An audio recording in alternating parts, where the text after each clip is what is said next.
বাঁচাও! হাল্ক! আমাদের গ্রামে এক ভয়ঙ্কর আগুন ড্রাগন এসেছে, আমাদের বাঁচা তুই। এই ড্রাগন, নিরীহ মানুষদের ছেড়ে দে, না হলে তোর খবর আছে। তুই তাহলে যাবি না, আজ তুই শেষ।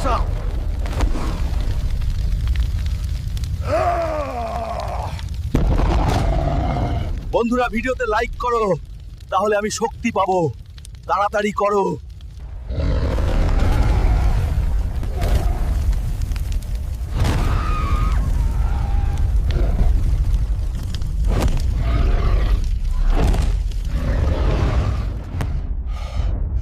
হাল্ক, তুমি আমাদের বাঁচিয়েছো। বন্ধুরা, পরের অ্যাডভেঞ্চার দেখতে লাইক আর সাবস্ক্রাইব করতে ভুলবে না। হাল্ক, এলাকায় জম্বি হামলা করছে। বন্ধুরা, পরের পার্ট দেখতে লাইক আর সাবস্ক্রাইব করো।